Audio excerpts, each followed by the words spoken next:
Yes, Roma wines taste better because only Roma selects from the world's greatest wine reserves for your pleasure.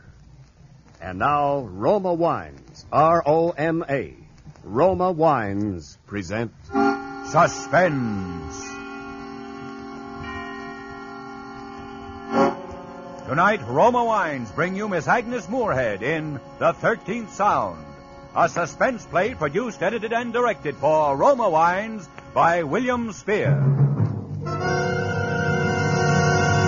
Suspense, radio's outstanding theater of thrills, is presented for your enjoyment by Roma Wines. That's R-O-M-A, Roma Wines. Those better-tasting California wines enjoyed by more Americans than any other wine. For friendly entertaining, for delightful dining. Yes, right now, a glassful would be very pleasant as Roma Wines bring you Agnes Moorehead in a remarkable tale of Suspense.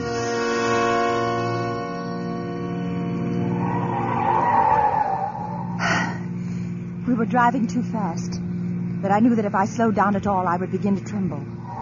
And so, although the road was tortuous, climbing steeply up the mountain, I kept my foot pressed hard on the gas pedal. Out of the corner of my eye, I could see that my husband was looking quietly into the green valley far below. He looked peaceful now. He had made his speech about driving too fast. I'd asked him to be quiet, and now he was quiet. I wondered what he would do if I stopped the car and told him right then that we were driving up to the Johnson house so that I might kill him.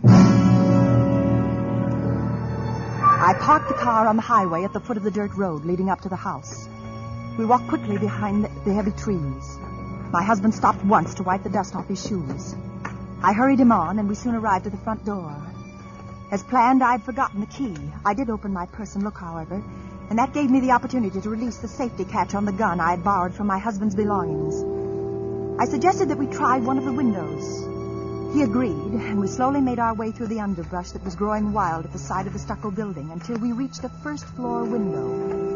The window was set high above the ground, and my husband had to stretch his body to reach it. I waited until he had his back to me, with his hands raised high in the air, reaching for the window frame. Then I opened my purse, took out the gun, aimed very carefully at a spot just in the center of his left shoulder blade, and pulled the trigger 4 times.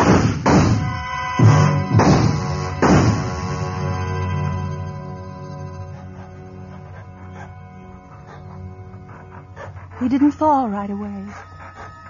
He had had his fingers over the window ledge, ready to unfasten the catch when the bullets hit him. With some terrible effort, he dug his nails into the stucco and tried to keep from dying. I couldn't move. I wanted to scream, but my throat felt paralyzed. He tried to turn his face and look at me, but he hadn't that much life left. At last, he fell.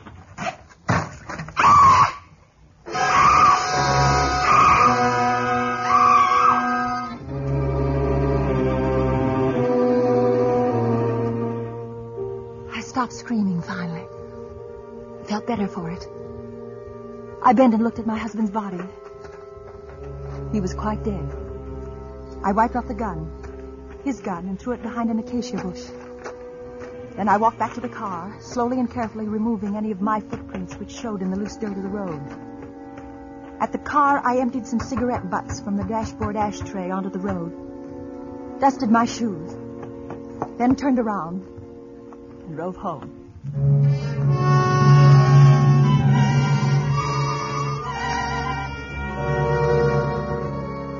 I put the car in the garage, went in and had my shower, and lay down in the library to wait.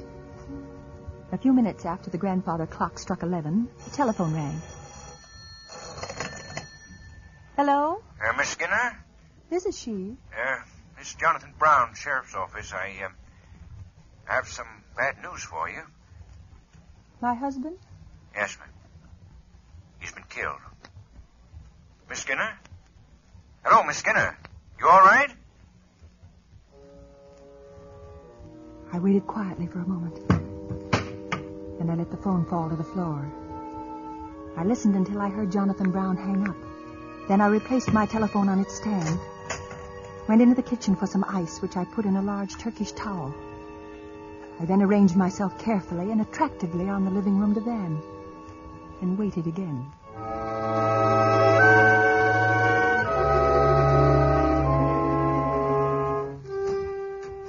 Miss Skinner.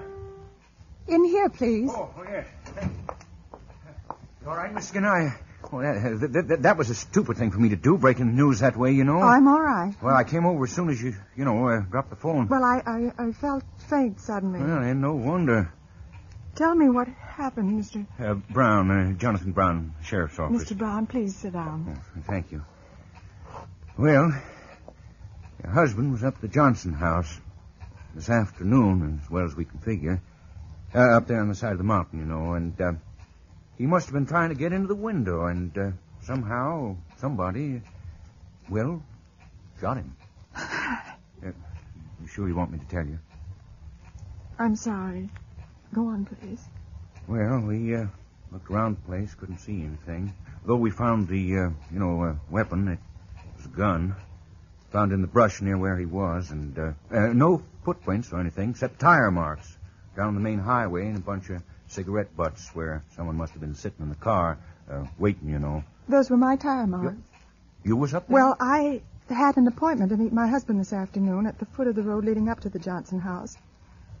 He had said that he had some business to attend to and would get a ride with his other person. He was very mysterious about it. I waited for an hour or more at the foot of the road. You were so clever to recognize the meaning of those cigarette stubs. Well, And when he didn't come, I thought perhaps I was mistaken about the appointment. And so I drove home.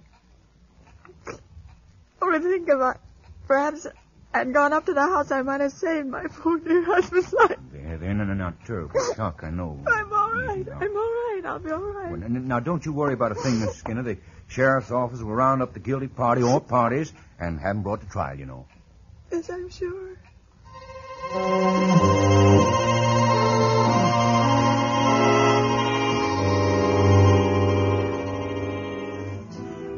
I slept well that night for the first time in 10 years.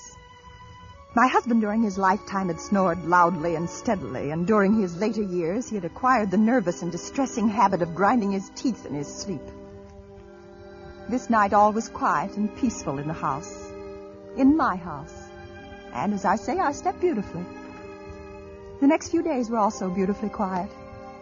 A few photographers and newspaper men, but they were kind and gentle and didn't make too much bother. Finally, Mr. Jonathan Brown called to say that he would send a car for me on Friday morning, the next day, as it turned out, to take me to the coroner's inquest. The small courtroom was crowded, and almost everyone there eyed me with great sympathy. The inquest proceeded evenly. There was as yet no evidence as to the identity of my husband's murderer. I again stated that I had left the tire marks and cigarette stubs at the foot of the road that led to the Johnson house. No, I hadn't heard a shot. No, my dear husband had no enemies. Then... I've had this blackboard brought to court so that I might show the position of the body when found. I think it might be of interest. Very well. Proceed. The body was found just below the first-story window on the left side of the house. The dead man was obviously trying to gain admittance, you know. He didn't die immediately, as I will show you, but stayed alive long enough to try to keep himself from falling, since marks from each of his fingernails were found running down the side of the building. Here, then, is the window sill, and here are the marks of his fingernails, and here is the spot where the body lay when it was discovered. And here is the house. As he talked, he watched me. Ground floor. And I didn't know why until I heard the first scrape of the chalk against the blackboard. For one awful moment, it was the sound that had been made by my husband as he tried so desperately to hold himself alive. I found myself tightly holding the wooden table in front of me, my arms and body tense, trying not to faint. Since a large deposit of the dried stucco from the building was found under each of the victim's fingernails, I believe I can best illustrate the manner of the victim's last moments with a physical illustration. Suppose I am the victim, you know, and this blackboard is the side of the building. We hear the gunshots, and then the victim slowly sinks to the ground. Oh, as I can, sir. Please don't make it.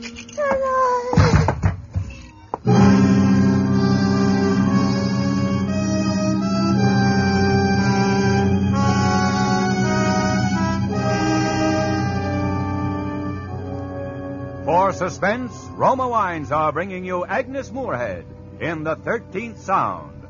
Roma Wines' presentation tonight in radio's outstanding theater of thrills, Suspense.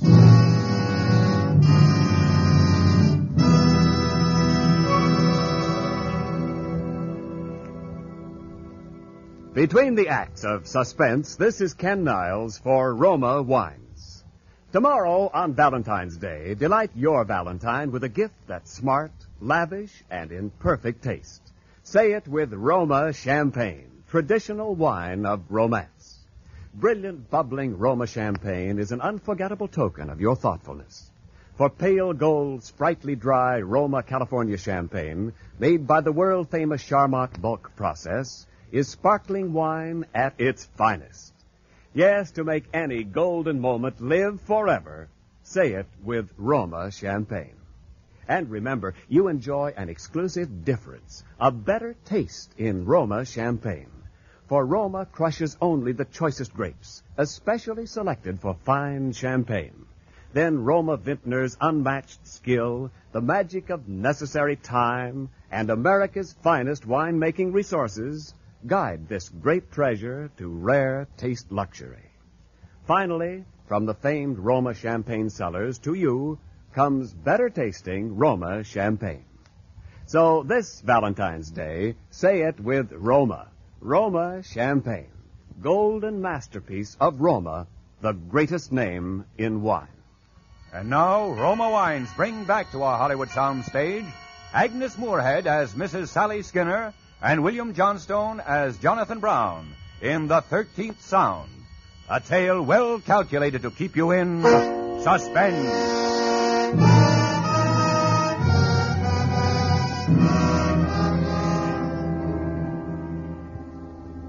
I must have been taken home from the inquest. For the next consciousness I had, I was lying on the guest bed. In the corner sat Mr. Jonathan Brown. He must have seen my eyes open. Feeling better? Yes, thank you. I'm terribly sorry. Oh, that's all right. Quite a strain, you know. Yes, it was quite a strain. The coroner asked whether it'd be all right to go on without you. Everybody seemed agreed, you know, so we finished up while the doc looked you over. What happened? Oh, he said you'd be all right. Shock. I meant about my husband. And his death at the hand of persons unknown, you know. Is there anything further I must do? Not a thing, Miss Skinner. You've been very kind. Well, it's a terrible thing happened to you. Well, I'll be going now if there's nothing more you need from me. No, nothing, thank you. Well, goodbye then, and don't you worry. We'll find who did it, you know.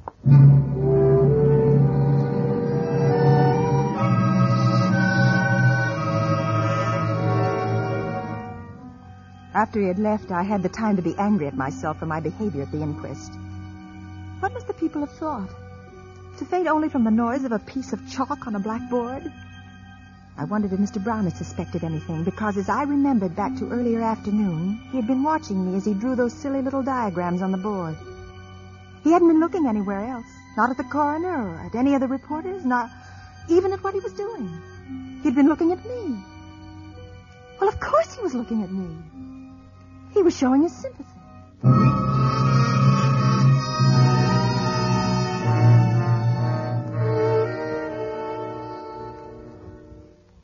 I slowly allowed myself to return to my former position in the community. I was able now to do the things I'd always wanted to do, but had been restrained from doing by a certain attitude of my husband's.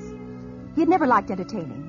He didn't believe that we should belong to the country club and take a civic pride in the fact that our home was the largest and most beautiful in the community.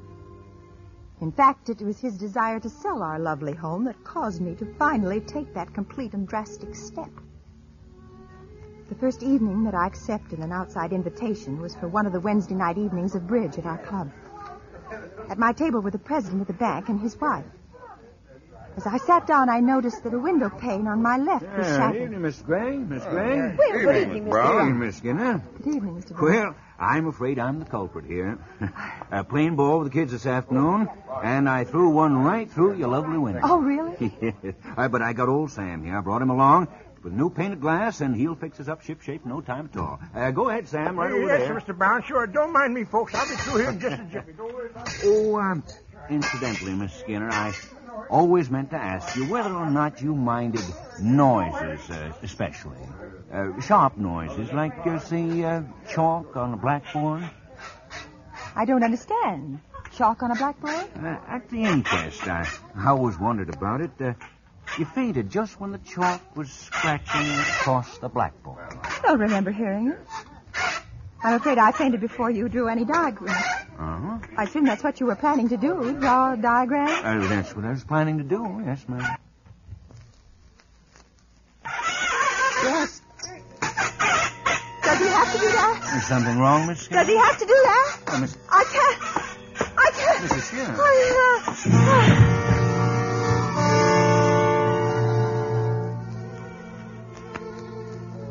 Again it had happened.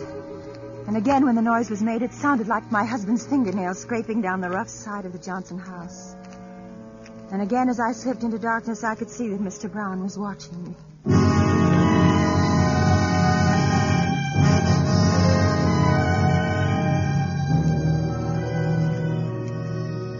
I stayed at home for the next few days. I canceled all appointments.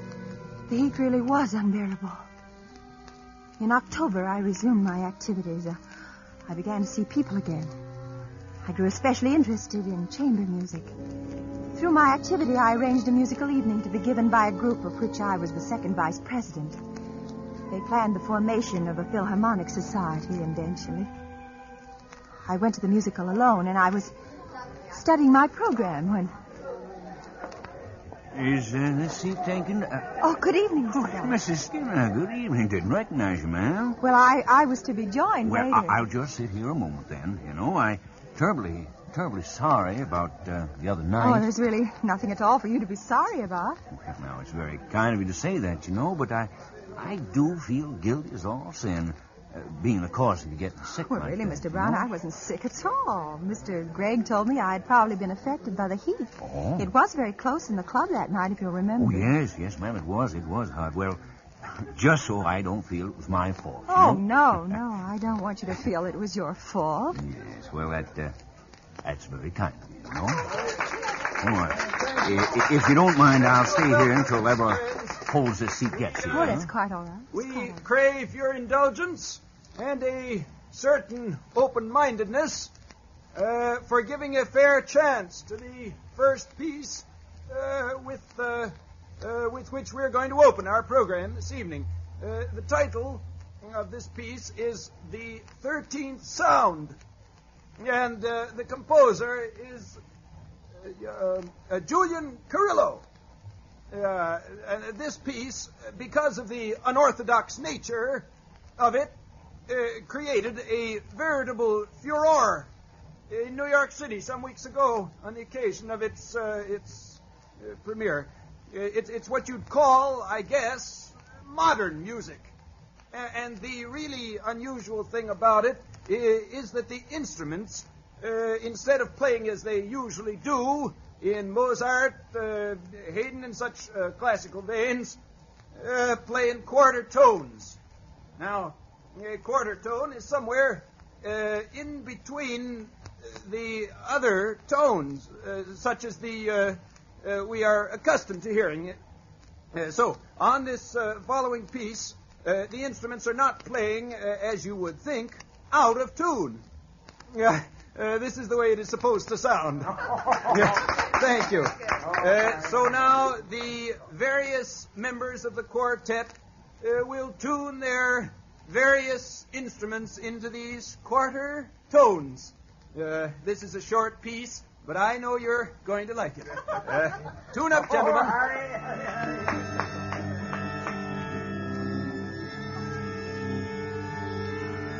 This should be very interesting. Let's think, Miss Skinner, the 13th Sound. Have you heard it? Huh? No, I haven't. All right. Well, too hot again, Mrs. Skinner? It does get stuffy here. I you know. know. All right. It's hot in here. You look terribly pinky there. Sure you're all right? I'm quite Excuse me. Will you let me out, please? Excuse me. Please let me out.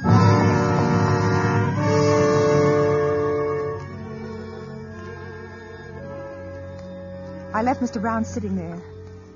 My man drove me home. I've never liked modern music. I locked all the doors and I turned loose thing. I found a hammer and a piece of board. And I beat and beat and beat and beat on the board with the hammer as hard as I could. And finally the heavy, steady, safe pounding that I made drove the other sharp, shrill, awful noise from my mind. Then I turned out all the lights, opened the windows, and went to sleep. I didn't sleep well, but I didn't stay awake either. I hadn't set the alarm next to my bed, and when I first awoke the next morning, for a minute I couldn't remember what had happened. I felt drugged. I got out of bed, put on a lovely chartreuse brocade housecoat, and started downstairs. The sun was shining outside. It was a beautiful day. Not the sort of day when you could be disturbed by unrelated noises. I felt grand when I got downstairs. And I heard... What? I didn't know. I didn't care. I knew only that I had to stop it before it happened to me again. Stop it!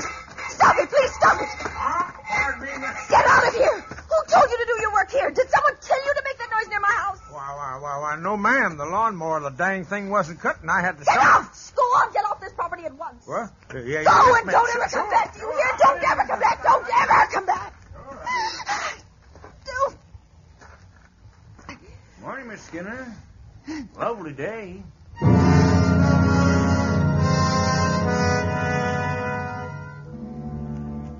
I turned and ran right back to my living room. I stood shivering there in a beam of sunlight. I waited for him to come bursting into the room after me. I waited. And then the doorbell rang. Who is it? It's Miss Gregg. Oh, just a moment. Come in. Did I disturb you? Oh, no, not at all. Then I will come in, but I can only stay a minute. Would you like some coffee? Oh, no, thank you. When I was so sick, you remember, the doctor absolutely forbid me having any more coffee. I didn't know that. Sit down, please. Do you drink much coffee? No. Why do you ask? Well, I thought perhaps your recent attacks might have been caused by that. Oh. Mr. Gregg is a great one for aspirin and salt tablets. I think it's much simpler than that. Cut out coffee. Well, I think my attacks were just caused by this heat. I plan a sea voyage. Oh, how splendid. That will certainly fix you. I don't mean to be disrespectful, heaven knows, but perhaps on the boat you might meet a fine young man who, well... Perhaps. When do you plan to leave? This afternoon. I'm leaving from New York. Oh, you can't.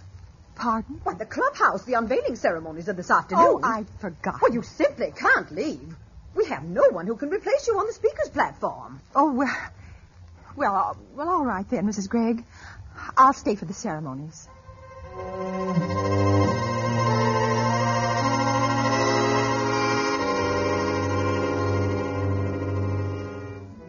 I drove to the new clubhouse with Mr. and Mrs. Gregg. The building was really very lovely. It was almost ready for occupancy. We were unveiling a heroic figure which graced the entranceway. Our speaker's platform was built alongside the figure, and quite a few of the members and their families were sitting on the wooden benches in the front patio, waiting for the ceremonies to begin. Isn't this exciting? Yes, it is, very. You ladies have done a marvelous job. Oh, thank you, Mr. Gregg.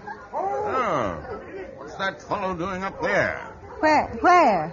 Oh, you see, up on the roof there. Oh. The workman. Yes, it makes me nervous to see people at such heights. He's awfully close to the edge. But he knows his business, I imagine. Yes, I suppose so. Well, I'm very anxious to hear your little talk, Mrs. Skinner. Well, thank you, Mr. And I think you've managed admirably since you're unfortunate. Yeah. Well, you understand. Yes, thank you. Well, I think we should get on with it, eh? Well, I believe it'll only be a few more minutes. What is it? What is it? Good heavens. Look, that workman. He's going to fall. Can someone catch him?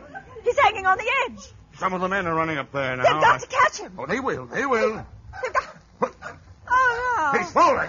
Oh, no! Turn your eyes, ladies. Turn your eyes. I did it. What? I did it. Why not? I We'll did just give it. you what happened to do. I did it. I did it. I killed him. He's not hurt at all. He's all... Well, you're not hurt. Here, let me take you home, Mrs. Skinner.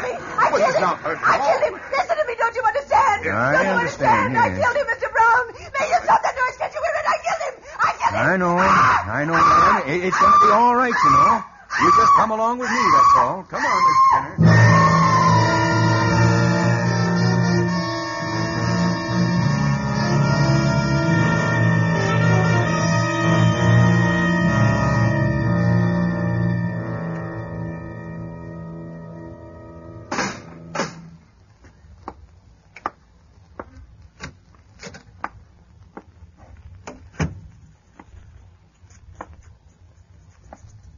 You sign it, Jonathan?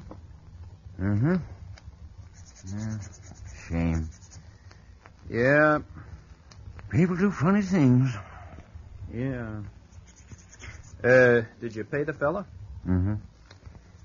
He's clever. Very clever. He sure is. I really thought he was falling off that building. Mm-hmm. Used to be an acrobat. Ah. How'd he make that noise? Yeah. He was holding tenpenny nails in his hands. Scraped them along the face of the building as he slid down. Did you think of that, too? Mm-hmm.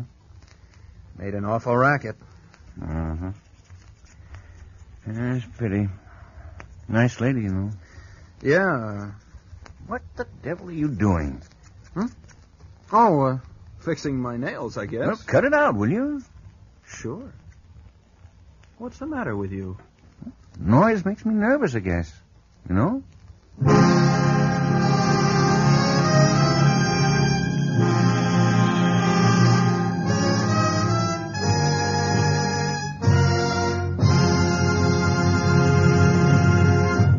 Suspense.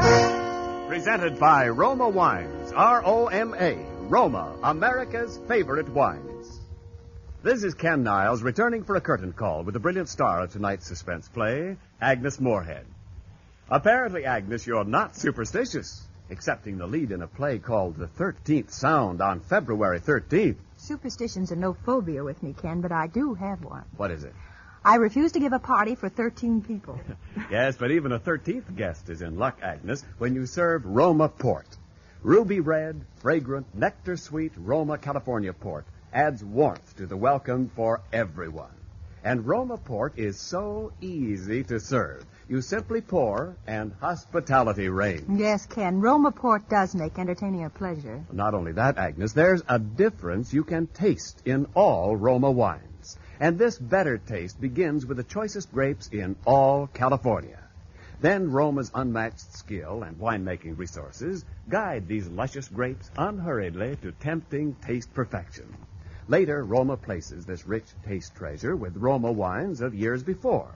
And finally, Roma selects from the world's greatest wine reserves for your pleasure. Well, it's easy to see why Roma wines taste better, Ken. Yes, Agnes, and here's the most conclusive proof of all. A gift basket of Roma wines for you and your guests to enjoy with the compliments of Roma, the greatest name in wine. I'm delighted, Ken. Thank you very much. And good night. Tonight's suspense play was written by Kathy and Elliot Ewis. Next Thursday, same time, you will hear Ann Baxter as star of Suspense. Produced and directed by William Spear for the Roma Wine Company of Fresno, California.